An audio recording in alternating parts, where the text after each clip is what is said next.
Alamat ng Bulkang Mayon. Noong unang panahon, sa isang maliit na bayan sa tabi ng bundok, may isang napakagandang dalaga na nagngangalang Daragang Magayon.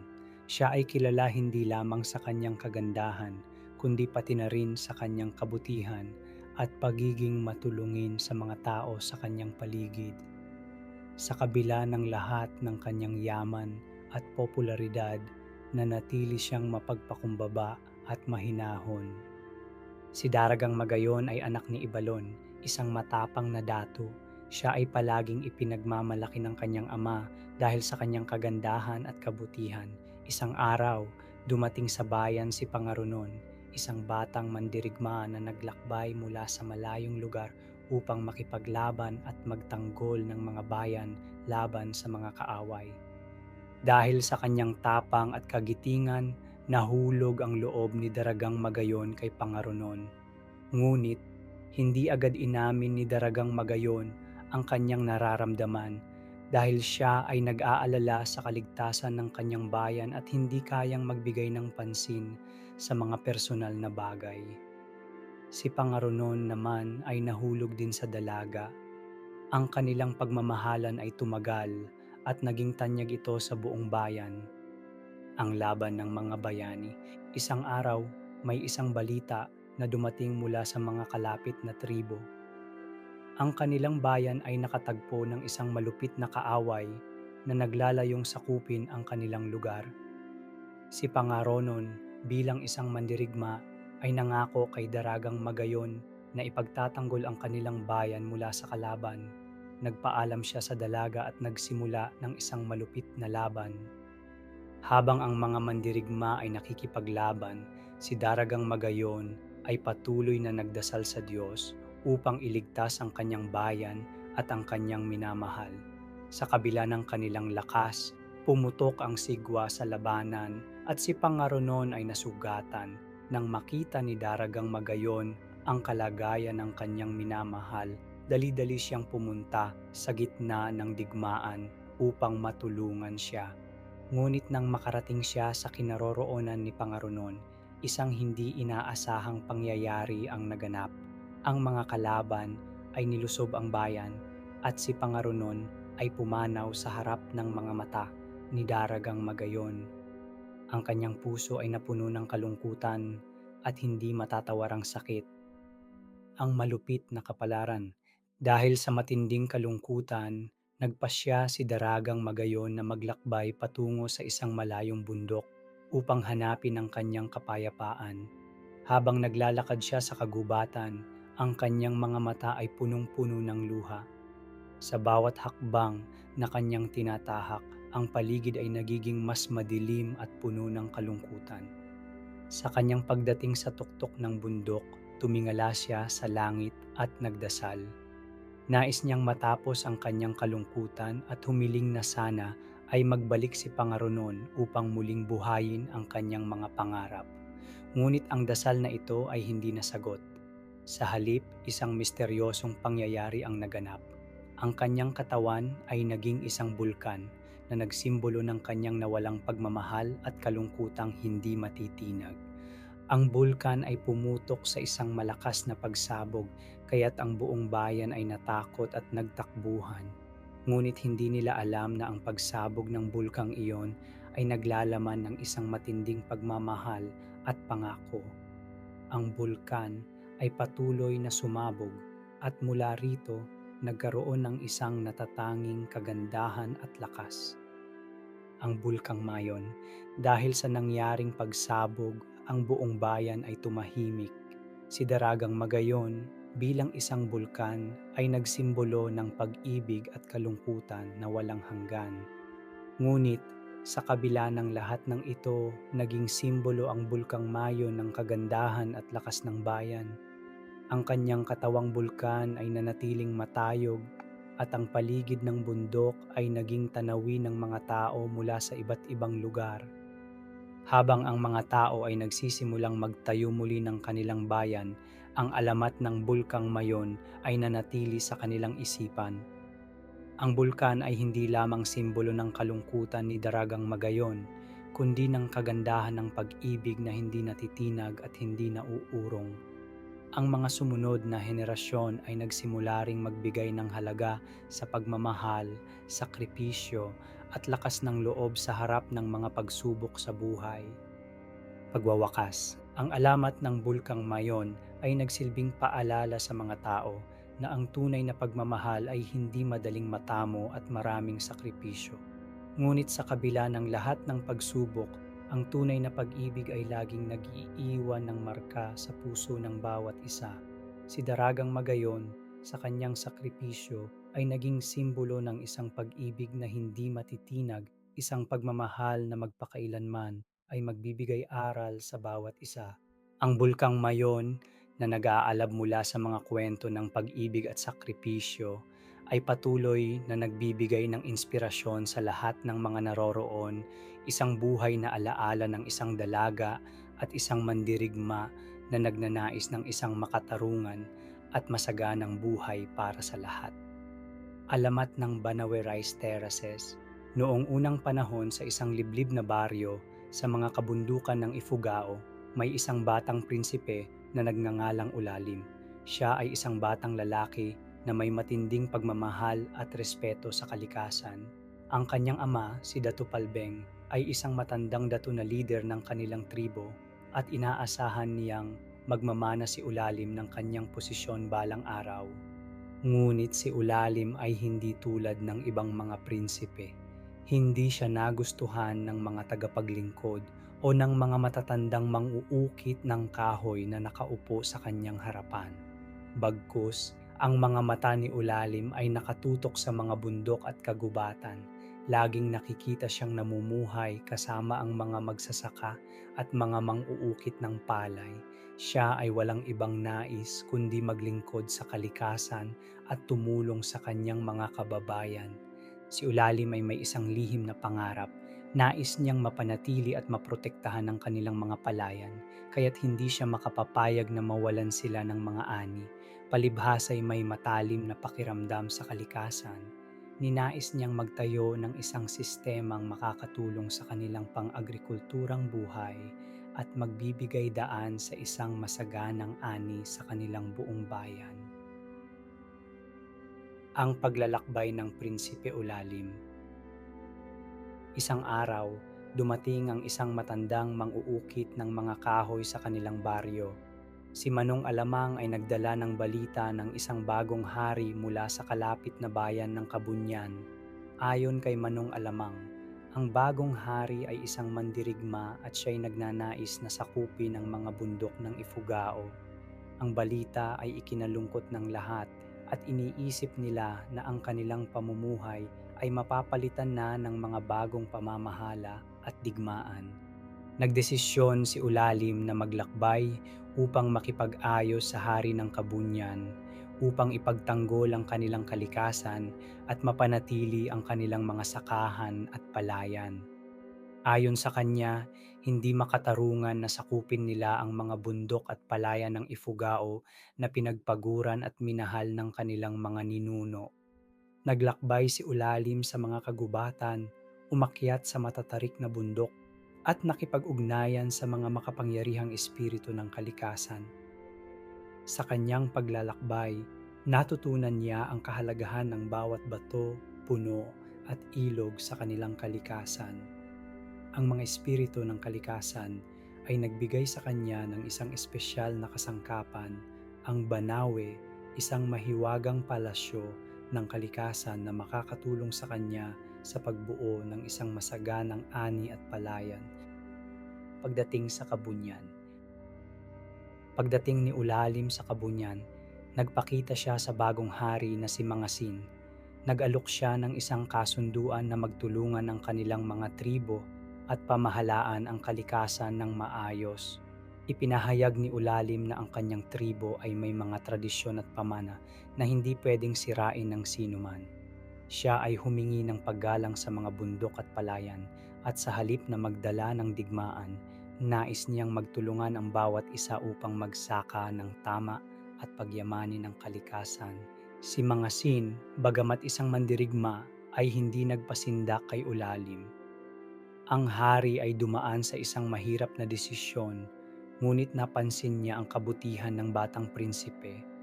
Siya ay naiintriga at nagbigay ng hamon kay Ulalim.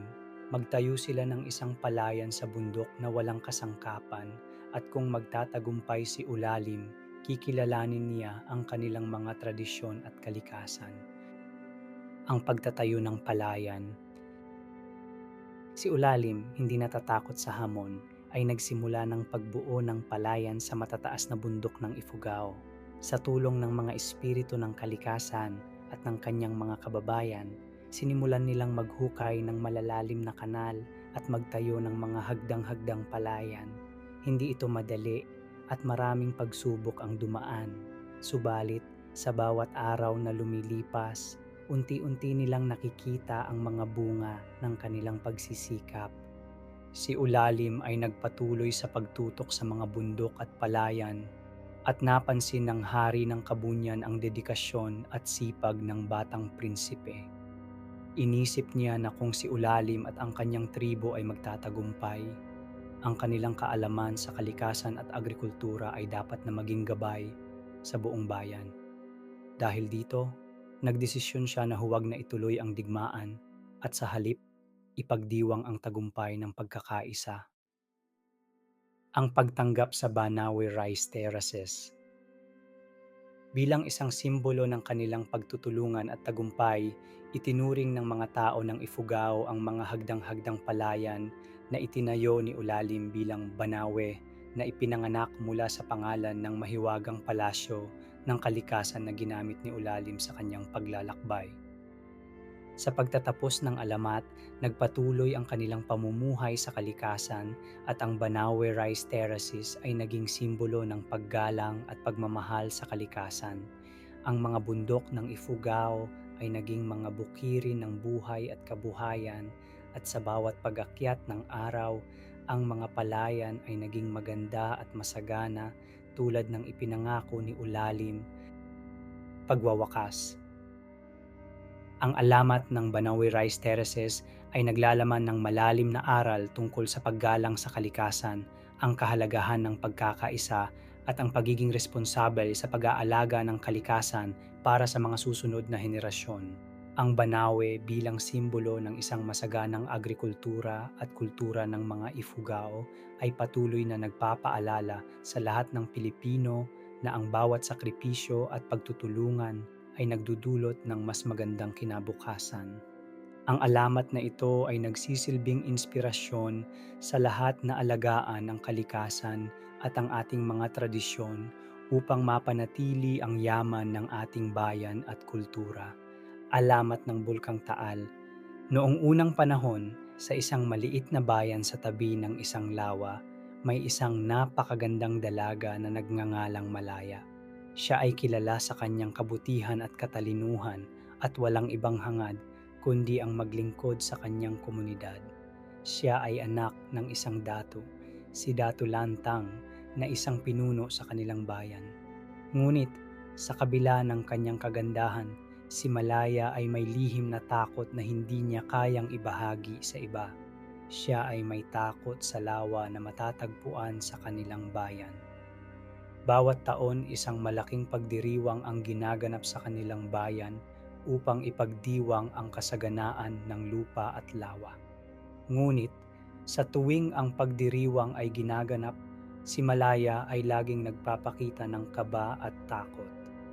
Ang lahat ng tao sa bayan ay nagtatanong kung bakit siya natatakot sa lawa, ngunit siya ay hindi kailanman nagsalita tungkol dito. Hindi na bago ang takot na iyon, dahil ang lawa sa kanilang bayan ay may isang malalim na alamat na walang nakakaalam kung paano nagsimula. Ang lawa ng Taal at ang Diyosa ng Lawa.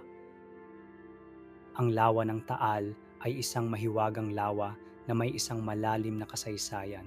Ayon sa mga matatanda, ang lawa ay pinamumunuan ng isang diyosa na nagngangalang Bathala. Si Bathala ay isang maganda at makapangyarihang diyosa na nag-alaga sa lawa at mga nilalang dito. Siya ay may isang lihim na dapat itago mula sa mga tao. isang lihim na maaaring magdulot ng pagkawasak sa kanilang buong bayan. Dahil sa kahinaan ng mga tao sa paligid ng lawa, si Bathala ay nagtakda ng isang kasunduan sa mga tao. Hindi nila maaaring ituloy ang anumang proyekto o gawain na magpapasama sa kalikasan ng lawa. Hindi rin sila pinapayagan na manghimasok sa mga likas na yaman ng lawa. Kung may magkasala, ang lawa ay magagalit at ang kanilang bayan ay tiyak na malalagay sa panganib. Si Malaya ay walang kaalaman sa lahat ng ito.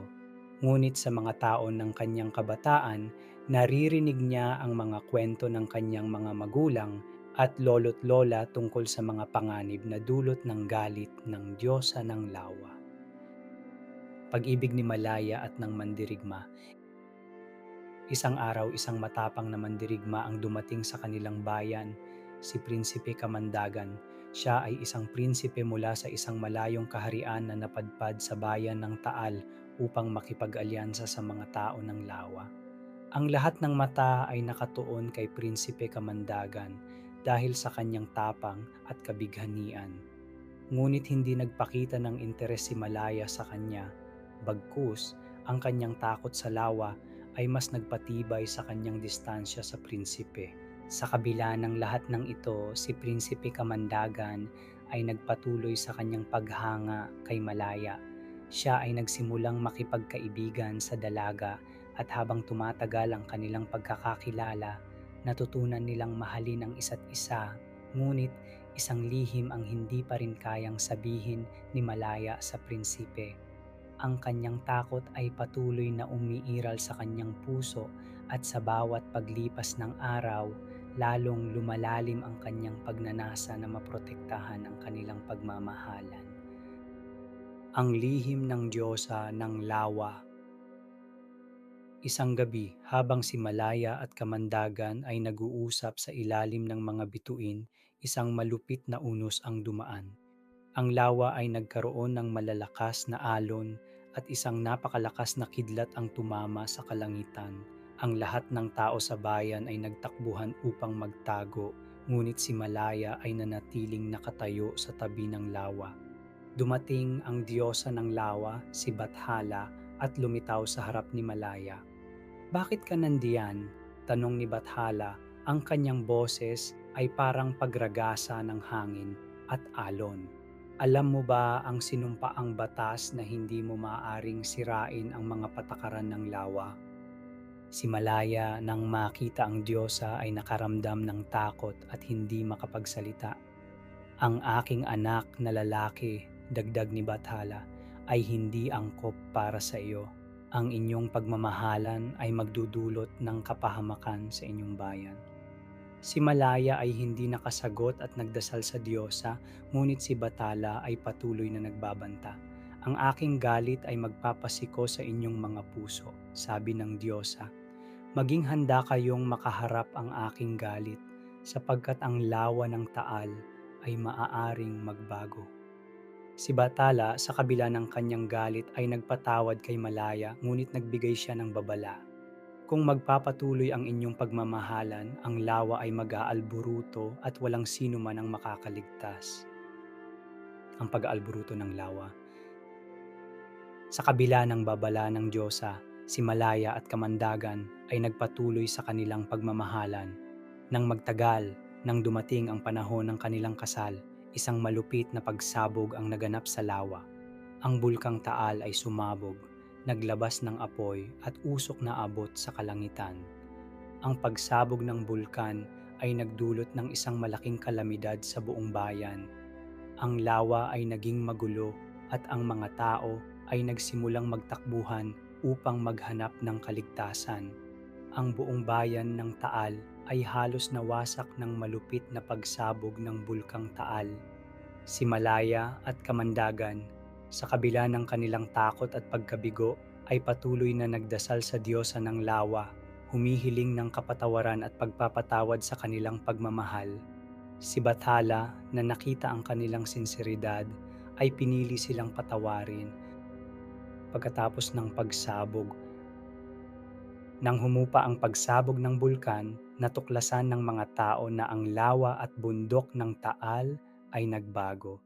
Ang lawa ay naging isang mas maganda at mas mayabong na lugar. Ang bulkang Taal, bagamat nawasak ang ilang bahagi ng bayan, ay nagbigay ng bagong buhay sa mga magsasaka at mangingisda sa lugar. Si Malaya at Kamandagan ay naging mga leader sa kanilang bayan at ang kanilang pagmamahalan ay nagsilbing simbolo ng pagkakaisa at pag-ibig na nagtagumpay sa mga pagsubok ng buhay. Ang Bulkang Taal na siyang nagsimula ng trahedya ay naging simbolo ng pag-renew ng buhay at pagbabago. Pagwawakas. Ang alamat ng Bulkang Taal ay nagsisilbing aral sa mga tao na kahit gaano man kalupit ang mga pagsubok, ang pag-ibig, respeto sa kalikasan at pag-unawa sa mga pagbabago ay nagdadala ng kapayapaan at kasaganaan. Si Malaya at Kamandagan ay nagpatuloy na nagbigay ng aral at patnubay sa mga susunod na henerasyon na sa kabila ng lahat ng pagdurusa at sakripisyo, ang pagmamahal at pagkakaisa ay magdudulot ng pag-asa at bagong buhay para sa bawat isa. Alamat ng Mount Apo. Noong unang panahon, sa isang malawak na bayan sa Mindanao, may isang batang prinsipe na nagngangalang Hiho. Si Hiho ay anak ni Datu Maalon, isang magiting at respetadong pinuno ng tribo. Si Hiho ay kilala hindi lamang sa kanyang tapang at katalinuhan, kundi sa kanyang kahusayan sa pangangalaga sa kalikasan. Mula pa sa kanyang kabataan, inalagaan ni Hiho ang mga bundok, ilog at kagubatan ng kanilang bayan at ninais niyang maprotektahan ang mga yaman ng kalikasan para sa mga susunod na henerasyon. Ang mga tao sa kanyang bayan ay masaya at matiwasay dahil sa pamumuno ni Datu Maalon at ng kanyang anak na si Hiho. Sa mga darating na taon, ang bayan ay lumago at yumabong at ang mga tao ay naging masigasig sa kanilang mga sakahan, pangingisda at kalakalan. Ngunit ang mga biyayang ito ay hindi nakaligtas sa mga mata ng mga kalapit na tribo at mga mangangalakal, kaya't nagsimula ang mga alingawngaw ng mga digmaan sa pagitan ng mga kaharian. Ang pagsubok ni Datu Maalon, isang araw, isang balita ang dumating mula sa mga matandang mang-uukit ng kahoy na nagsabi ng isang nakakatakot na balita. Isang malupit na pinuno mula sa isang malayong kaharian, si Sultan Datu Buka, ay nagpasya na sakupin ang lahat ng mga tribo at bayan sa Mindanao upang palawakin ang kanyang kaharian. Sinabi ng mang-uukit ng kahoy na ang sultan ay may isang makapangyarihang hukbo na hindi matitinag. Ang balitang ito ay ikinalungkot ni Datu Maalon at nagdesisyon siyang paghandaan ang darating na digmaan. Nagpasya si Datu Maalon na magtago ng isang lihim na plano. Tinawag niya si Hiho upang magbigay ng aral at magpatuloy ng kanyang pamumuno sa kanilang bayan. Ipinagkatiwala ni Datu Maalon kay Hiho ang isang makapangyarihang espada na ipinasa pa ng kanyang mga ninuno, ang espadang pag-asa. Ang espada ay may mahiwagang lakas na kayang tustusan ang kahit anong pagsubok at pagpapasakit. Ngunit ang espada ay may kondisyon. Ito ay magiging makapangyarihan lamang kapag ginamit ng tapat at malinis ang puso. Habang naghahanda ang mga tao para sa isang digmaan, si Hiho ay nagdasal at nag-isip ng isang paraan upang maprotektahan ang kanilang bayan nang hindi nagsisimula ng labanan. Sa kabila ng malupit na balita, naniniwala si Hiho na mayroong mas mahusay na paraan upang magtanggol sa kanilang bayan kaysa sa digmaan, ang paglalakbay ni Hiho. Dahil sa pananaw na ito, nagdesisyon si Hiho na maglakbay sa pinakamataas na bundok sa Mindanao, ang Bundok Apo. Ayon sa mga matatanda, ang bundok ay isang sagradong lugar na pinaninirahan ng mga diwata at espiritu ng kalikasan. Kung si Hiho ay makakahanap ng mga espiritu ng bundok, maaaring makatanggap siya ng isang pambihirang tulong upang maprotektahan ang kanilang bayan. Habang naglalakbay si Hiho patungo sa tuktok ng Bundok Apo, nakaranas siya ng maraming pagsubok.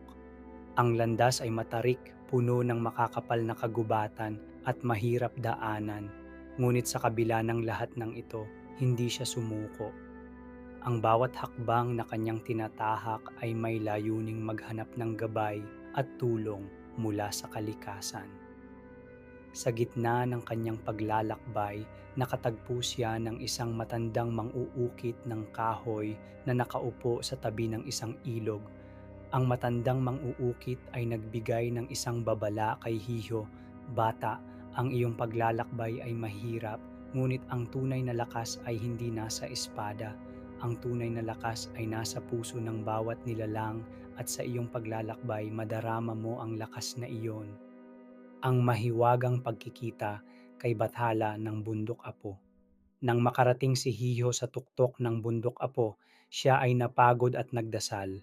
Ipinagdasal niya sa mga espiritu ng bundok na tulungan siya at ang kanyang bayan na sana ay magkaisa ang lahat upang maiwasan ang digmaan at maprotektahan ang kalikasan.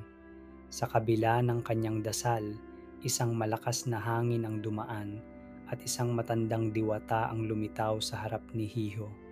Ang diwata ay nagpakilala bilang si Bathala ng Bundok Apo, ang diyosa ng kalikasan na nagbabantay sa buong bundok. Ang kanyang anyo ay kumikinang at nakangiti at ang kanyang mga mata ay punong-puno ng kabutihan. "Ano ang iyong nais, batang prinsipe?" tanong ni Bathala. Si Hiho ay sumagot ng magalang, "O Bathala, ang aming bayan ay nanganganib. Ang aming datu ay nagpasya na labanan naming si Sultan Datu Buka. Ngunit hindi ako naniniwala na ang digmaan ay ang tamang solusyon. Nais ko pong malaman kung mayroong ibang paraan upang maprotektahan ang aming bayan at kalikasan." Pinagmasdan ni Bathala si Hiho at ang kanyang mga mata ay kumislap. "Bata, ang tunay na kalikasan ng bundok at ng buong Mindanao ay walang hanggan. Ang bundok na ito, ang Bundok Apo, ay nagtataglay ng lakas na nagmula sa puso ng bawat nilalang.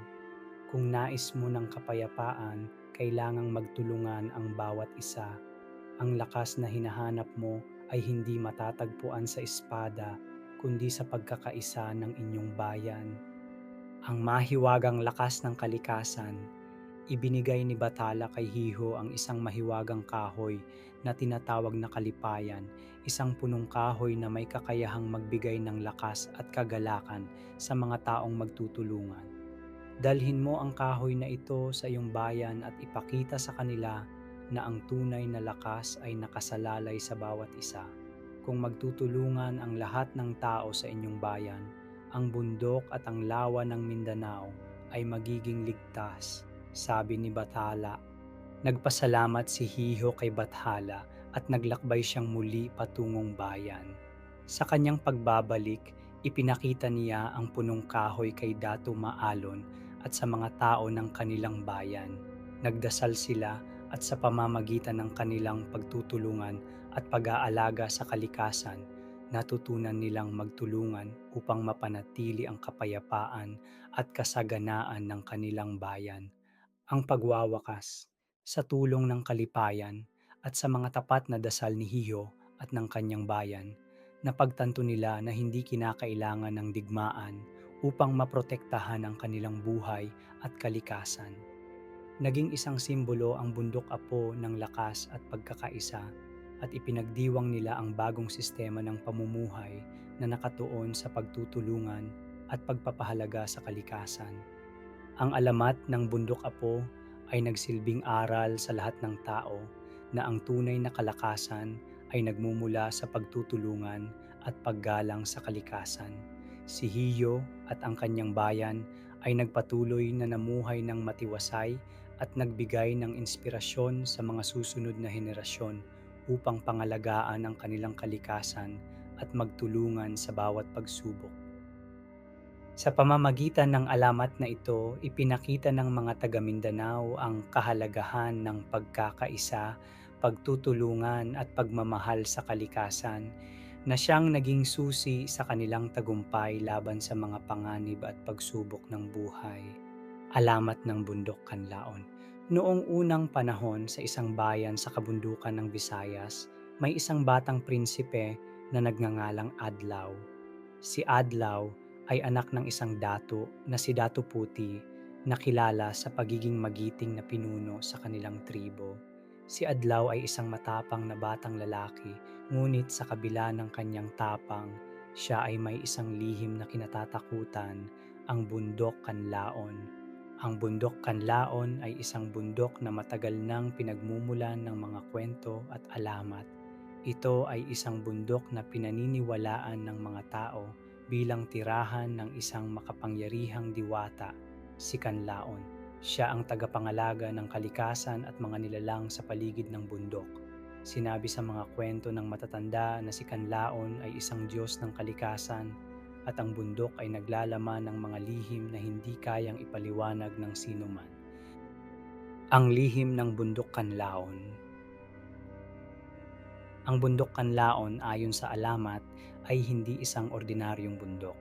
Ang bundok ay isang nakatagong pintuan na nag-uugnay sa mundo ng mga tao at mundo ng mga diwata.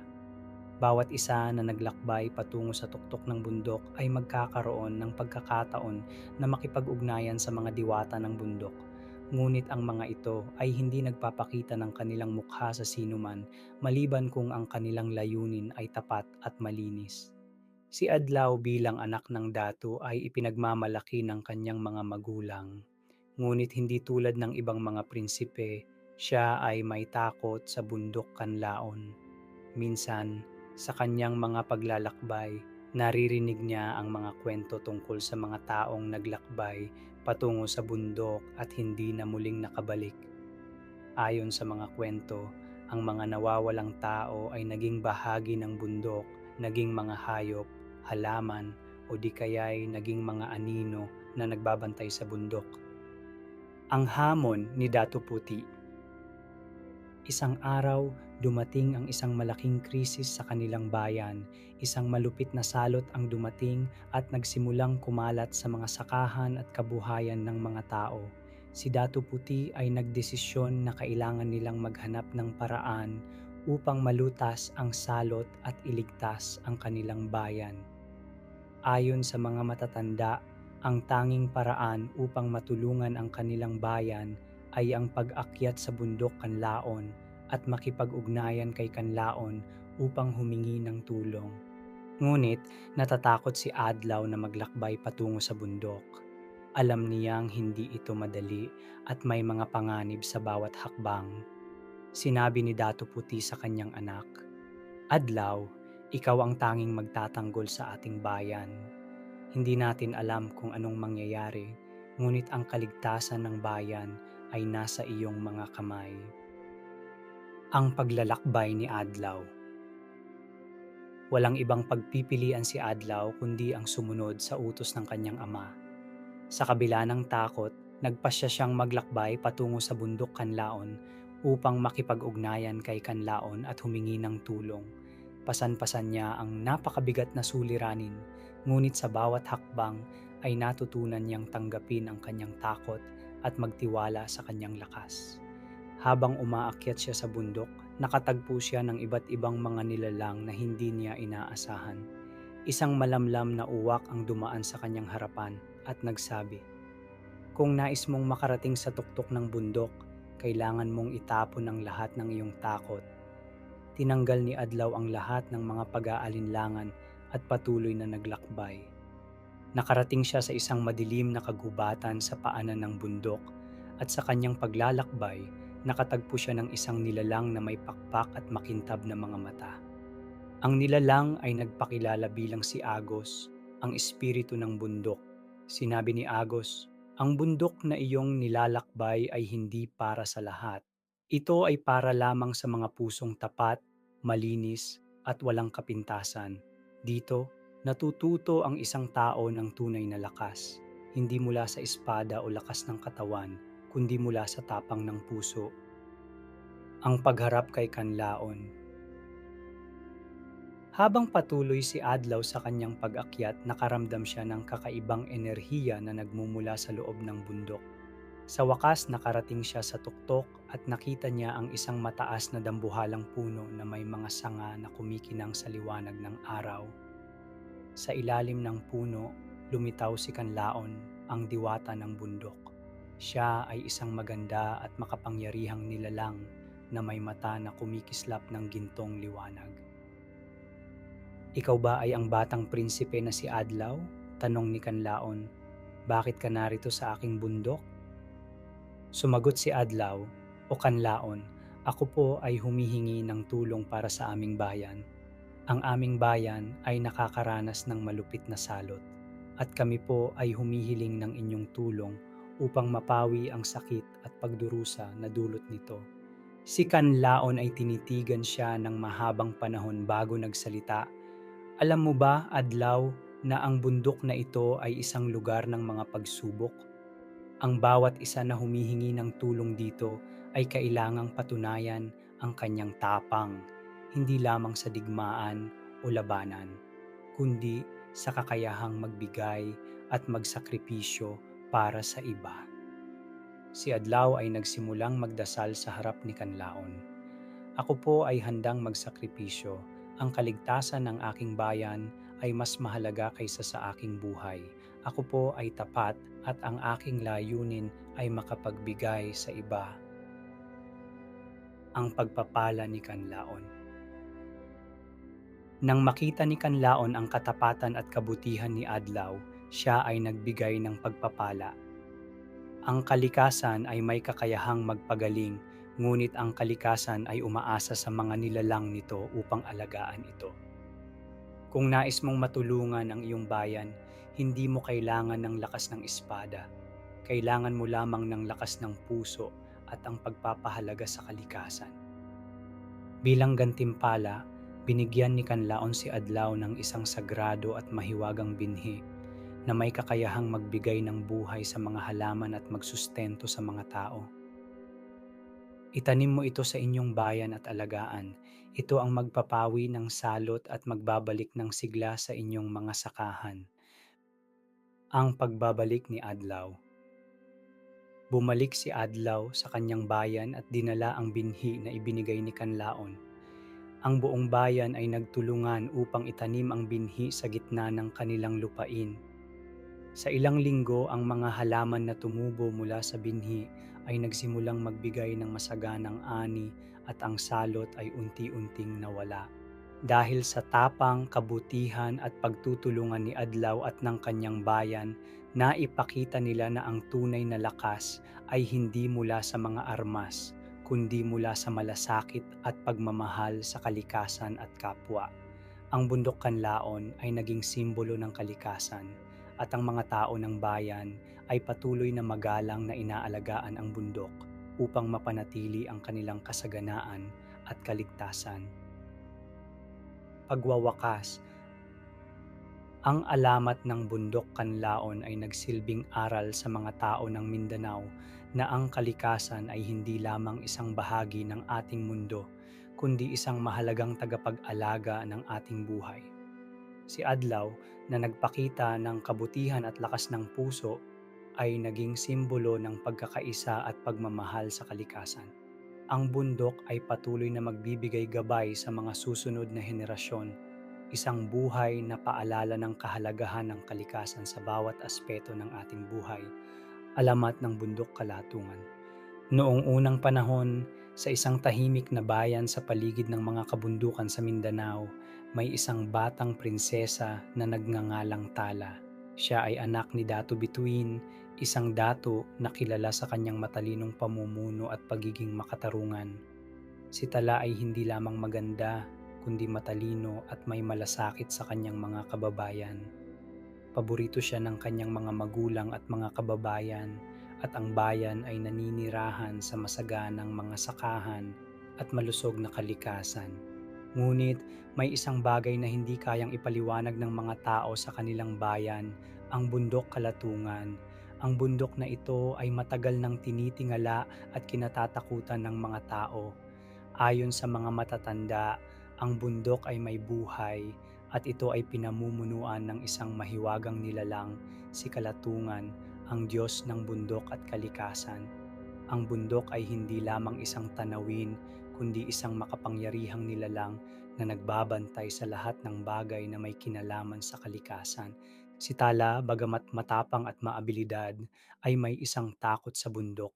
Minsan na niyang narinig ang mga kwento ng mga nawawalang mga ngalakal at mga mang-uukit ng kahoy na naglakbay patungo sa bundok, ngunit hindi na muling nakabalik. Ayon sa mga kwento, ang mga taong naglakbay sa bundok na may masamang layunin ay naging bahagi ng bundok mismo, isang bahagi ng kalikasan na hindi maaaring bumalik sa mundo ng tao. Ang lihim ng bundok kalatungan. Habang lumalaki si Tala, ang mga kwento tungkol sa bundok kalatungan ay naging mas makulay at nakakabahala. Ayon sa alamat, ang bundok kalatungan ay may isang lihim. May isang mahimalang puno sa tuktok ng bundok na may kakayahang magbigay ng walang katapusang buhay at kasaganaan sa mga nagnanais na maglakbay at mag-alay ng sakripisyo sa bundok. Ngunit, ang mga may masamang layunin na dumaan sa bundok ay hindi makakakita ng puno, kundi makikita nila ang isang madilim na daan na magdadala sa kanila sa walang katapusang dilim. Si Tala, na puno ng kuryosidad at tapang, ay nagsimulang mag-isip na posibleng may kinalaman ang bundok kalatungan sa kalagayan ng kanilang bayan. Ang kanilang mga sakahan ay hindi na kasing sigla ng dati at ang mga hayop ay nagsimulang mawalan ng lakas at mas maraming sakit. Nakita ni Tala na may pagbabago sa kalikasan ng kanilang bayan at nagsimula siyang magtanong kung may kinalaman ito sa bundok kalatungan. Ang pagtawag sa mahiwagang nilalang. Isang araw, si Tala ay nagpunta sa bundok upang magdasal at humingi ng tulong kay Kalatungan, ang Diyos ng bundok. Ayon sa mga kwento, ang bundok ay makikinig lamang sa mga pusong tapat at may malasakit sa kalikasan. Bagamat natatakot, nagpasya si Tala na maglakbay patungo sa bundok upang maghanap ng sagot sa kanyang mga katanungan at matulungan ang kanyang bayan. Habang umaakyat si Tala sa bundok kalatungan, nakaramdam siya ng kakaibang enerhiya na nagmumula sa loob ng bundok. Habang siya ay dumaan sa mga makakapal na kagubatan, naririnig niya ang mga huni ng ibon at ang mga agos ng ilog na tumatama sa mga bato. Sa bawat hakbang niya, nararamdaman niyang ang bundok ay gumagalaw at nagpapakita ng kanyang paggalang sa kalikasan.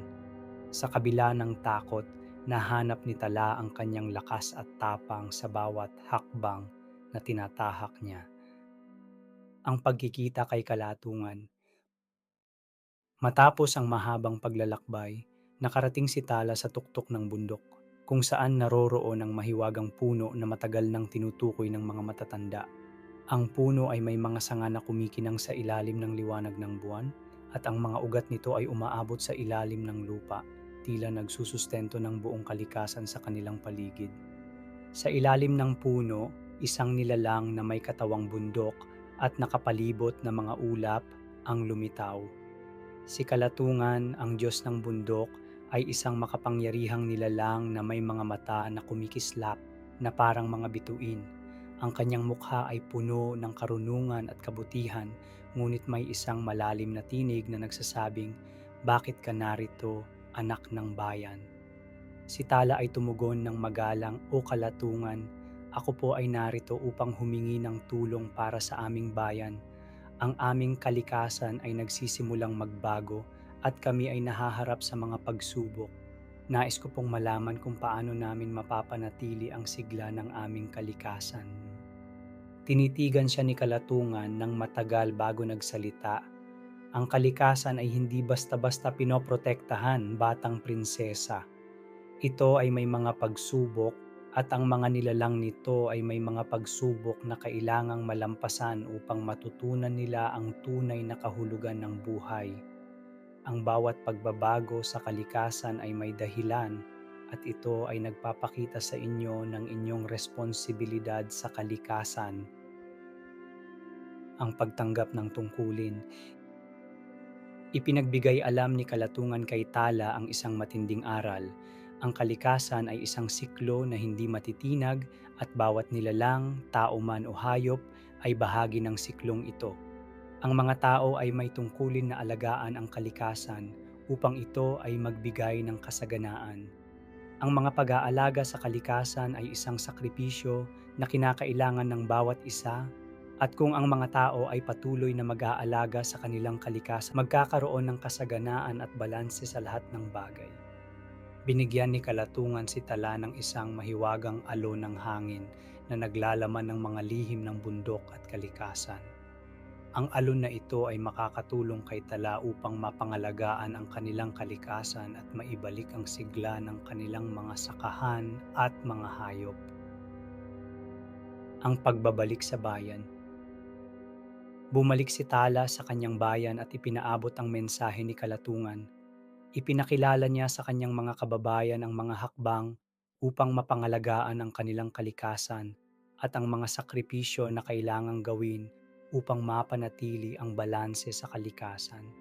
Ipinatupad nila ang mga programa na magtataguyod sa proteksyon ng mga kagubatan, mga ilog at mga bundok. Matapos ang ilang taon ng pagsusumikap at pagtutulungan ng bawat isa, muling naranasan ng bayan ang kasaganaan na dati nilang tinatamasa. Ang mga sakahan ay muling nagpatubo ng mga pananim, at ang mga hayop ay nagsimulang mamuhay ng masaya at malusog. Ang bundok Kalatungan ay patuloy na nagbigay gabay sa kanilang bayan, at si Tala ay naging isang pinunong nagbigay ng liwanag at pag-asa sa kanilang komunidad. Pagwawakas. Ang alamat ng bundok Kalatungan ay nagsisilbing paalala sa mga tao na ang kalikasan ay hindi isang bagay na maaaring ipagsawalang bahala. Ang kalikasan ay may mga siklo at ito ay nakasalalay sa ating mga kamay upang pangalagaan ito. Si Tala, sa kanyang tapang at malasakit, ay naging isang simbolo ng pagkakaisa at respeto sa kalikasan, at ang kanyang bayan ay patuloy na namuhay ng masagana at matiwasay salamat sa aral na natutunan mula sa bundok Kalatungan. Ang bundok Kalatungan mula noon ay naging isang sagradong bundok, at ang bawat tao na dumaan dito ay natututo ng mga mahalagang aral tungkol sa buhay, kalikasan at ang tunay na kahulugan ng pagsasakripisyo at pagmamahal sa kalikasan. Alamat ng bundok Banahaw. Noong unang panahon, sa isang bayan sa kalagitnaan ng mga kabundukan sa Luzon, may isang batang prinsipe na nagngangalang Andres. Siya ay anak ng isang matapang at maalam na dato, si Dato Kahayag. Si Andres ay hindi tulad ng ibang mga prinsipe, hindi siya mahilig sa palasyo at marangyang buhay. Mas gusto niyang maglakbay sa kagubatan, makipag-ugnayan sa mga manguukit ng kahoy, at matutunan ang mga tradisyon at kwento ng kanilang bayan. Ang kanyang puso ay tapat sa kalikasan, at ang kaligayahan niya ay nakatali sa pagiging malapit sa mga bundok, ilog at kagubatan. Ngunit sa kabila ng lahat ng kabutihang dulot ng kalikasan, may isang bundok na matagal nang kinatatakutan ng lahat, ang bundok Banahaw. Ang bundok ay isang malaking bundok na matagal nang pinagmumulan ng mga alamat at kwento ng takot at misteryo. Ayon sa mga matatanda, ang bundok ay pinamumunuan ng isang makapangyarihang diwata na nagngangalang Bathala ng Banahaw, isang nilalang na may kapangyarihang magbigay ng kasaganaan at pagpapala, ngunit may kahilingan sa mga lumalapit dito. Ang mga tao ay nagsasabing hindi basta-basta maaaring maglakbay sa bundok Banahaw. Kailangan nitong isang purong puso, tapat na layunin, at matinding tapang upang makapaglakbay at humingi ng tulong kay Bathala. Ang bundok Banahaw ay may mga lihim na hindi kayang ipaliwanag ng mga tao, at maraming mangangalakal at mang-uukit ng kahoy ang naglakbay patungo sa bundok, ngunit hindi na muling nakabalik. Ang pangako ni Dato Kahayag. Isang araw dumating ang isang malupit na tagtuyot sa bayan, walang ulan sa loob ng maraming buwan, at ang mga sakahan ay nagsimulang matuyo.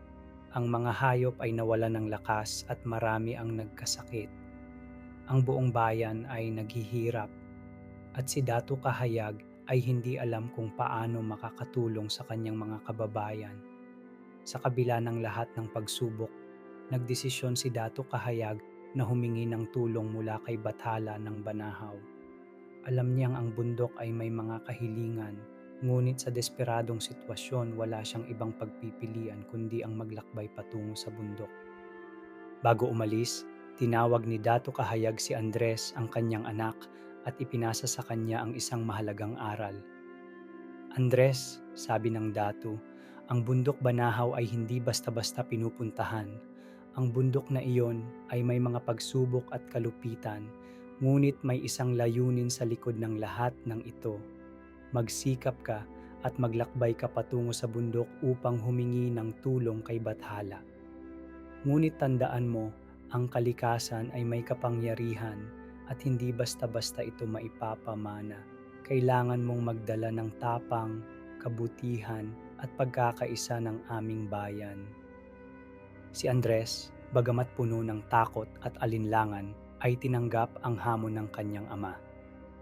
Nagpasya siyang maglakbay patungo sa bundok Banahaw upang humingi ng tulong kay Bathala. Paglalakbay ni Andres.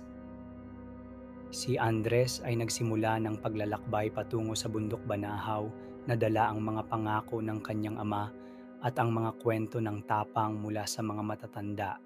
Sa kanyang pag-akyat, napansin niya na ang bundok ay iba sa mga bundok na kanyang nakikita sa kanilang bayan. Habang umaakyat siya, napansin niyang ang kalikasan sa paligid ay tila may buhay. Ang mga puno ay may mga mata na kumikislap sa ilalim ng araw at ang mga ilog ay dumadaloy ng tahimik at maayos. Habang umuusad ang kanyang paglalakbay, nakatagpo siya ng mga nilalang na hindi niya inaasahan. Isang araw, sa isang kagubatan na matarik, nakatagpo siya ng isang mabagsik na nilalang na may mahahabang pangil at makulay na balahibo. Si Andres ay natakot, ngunit nagpatuloy siya at nagdasal, "O Bathala ng Banahaw, gabayan mo po ako sa aking paglalakbay." Sa mga salitang iyon, ang nilalang ay nagbago ng anyo at naging isang magaan na ulap. Ipinakita nito kay Andres ang tamang landas patungo sa tuktok ng bundok. Sa bawat hakbang ni Andres, ang bundok ay nagbukas ng mga pagsubok. Ang hangin ay nagiging malakas, ang mga bato ay nagiging matalim, at ang mga ulap ay sumasakop sa buong bundok. Ngunit si Andres, gamit ang tapang at kabutihan ng kanyang puso, ay patuloy na lumalaban sa lahat ng pagsubok na dumaan sa kanyang daan. Ang pagharap kay Bathala ng Banahaw. Matapos ang maraming linggong paglalakbay, nakarating si Andres sa tuktok ng bundok Banahaw kung saan matatagpuan ang sagradong dambuhalang puno na tinatawag nilang Bato ng Buhay. Sa ilalim ng puno, lumitaw si Bathala ng Banahaw, ang Diyos ng bundok. Si Bathala ay isang makapangyarihang diwata na may mahahabang buhok na parang mga dahon ng puno at katawan na tila gawa sa mga ulap at mga kabundukan. "Ikaw ba ang batang prinsipe na naglakbay upang humingi ng tulong?" tanong ni Bathala. "O Bathala," sagot ni Andres, "ang aming bayan ay nahaharap sa matinding tagtuyot. Ang mga sakahan at hayop ay nanganganib. Kami po ay humihiling ng inyong tulong upang kami magtagumpay sa mga pagsubok na ito." Si Bathala ay tinitigan si Andres ng matagal. "Ang bundok ay may mga lihim na tanging mga pusong tapat lamang ang makakaunawa. Ngunit bago kita tulungan, kailangan kong makita ang iyong tapang at malasakit sa kalikasan. Hindi ako magbibigay ng tulong ng walang pagsubok. Ang iyong layunin ay tapat, ngunit kailangan mong patunayan ang iyong sarili." Ang pagsubok ni Andres. Binigyan ni Bathala si Andres ng isang malupit na pagsubok. Sinabi ni Bathala, "Pumili ka ng 3 bagay mula sa kalikasan, isang puno, isang hayop at isang ilog. Kailangan mong mag-alay ng mga ito sa bundok at patunayan na handa kang magsakripisyo para sa kalikasan."